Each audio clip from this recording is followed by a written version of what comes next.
think the media portrays females as being tall, like 5'6", 5'7", skinny, probably around 130, 140 pounds, maybe less. They have tan skin, they have a perfect complexion, their hair is perfect, long, blonde, or brunette. They have green or blue eyes, and they're very toned, muscular. My definition of weightism would be being discriminated against based on your weight, whether you're too skinny or too fat. Pretty much you can't win unless you're perfect. I think the media plays a big part in increasing weightism among female athletes, mostly because athletes have a certain stereotype where they have to be thin and muscular, and all athletes think that they have to be like that, and magazines are always showing athletes on covers of their magazines saying, lose 10 pounds, be like this athlete, look like this athlete, and athletes that may not be the skinniest and the most muscular are going to think that something's wrong with them because they don't meet that stereotype of what athletes should look like. Weightism in the media has personally affected me because I'm not the perfect skinny girl that you see in magazines all the time. I'm curvy, I'm a little overweight, and that has caused me to want to do diets like Weight Watchers and work out constantly and stuff like that so I can meet the look of what the media says is correct, even though there's nothing wrong with the way I look. When I was a figure skater, weightism definitely affected my athletic career. I would watch figure skaters on TV and on the Olympics, and they would execute their moves so perfectly, and their routines would be beautiful, and they were so graceful. And I always thought that was because of how thin they were. They were skinny, they didn't have boobs or butts, they were just sticks, but they looked so beautiful on the ice. And I always aspired to be like them, which meant that I needed to look like them. I think high school is really a rough time for a lot of people, especially me, dealing with weightism. I mean, I was not necessarily overweight, but I was not skinny.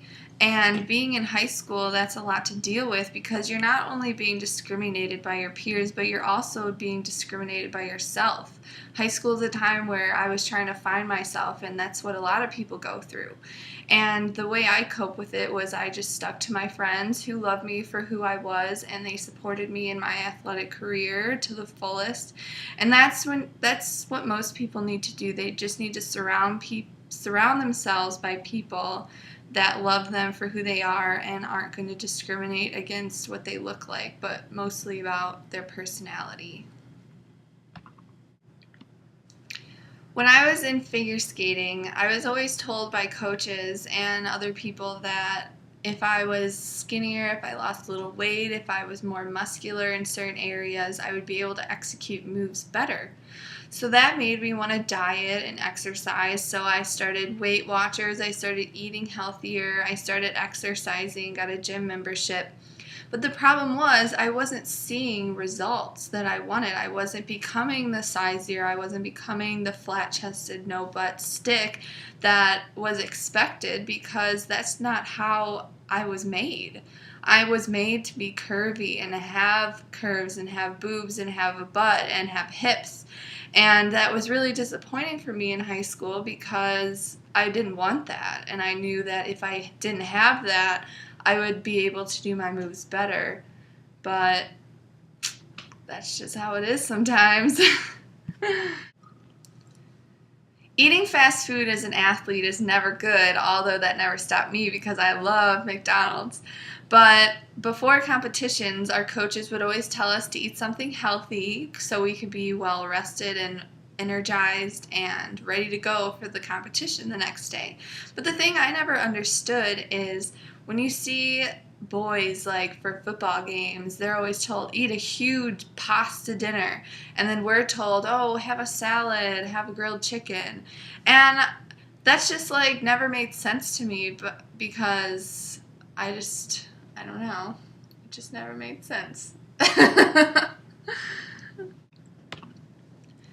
I definitely found myself comparing my body to my teammates' bodies, mostly because when we would get new uniforms or we would just be skating, everyone would always look so graceful, and I always thought I was awkward and weird, and I never really liked the way I looked in my uniforms. I always thought I looked fat, and then we had all these other skinny girls that looked so good in them.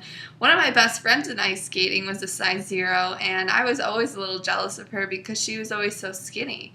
Although she was an awkward skater, so I guess maybe that should have proven to me that being skinny didn't make you a graceful ice skater.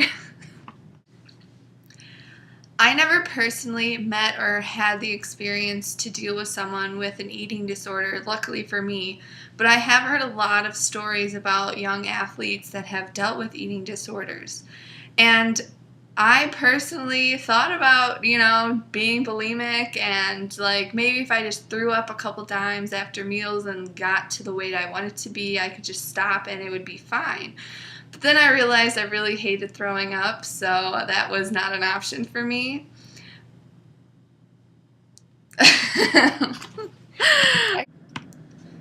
And just the fact that I even thought about being bulimic just shows how effective the media and coaches and just the whole weightism thing can be on female athletes. Being that perfect skinny girl who can exucate. What? That was done. That was done.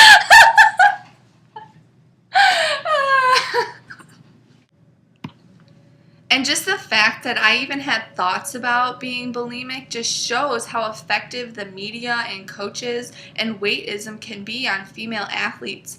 The pressure of being that perfect skinny girl who can execute her moves perfectly and have a beautiful, graceful routine is really hard on female athletes.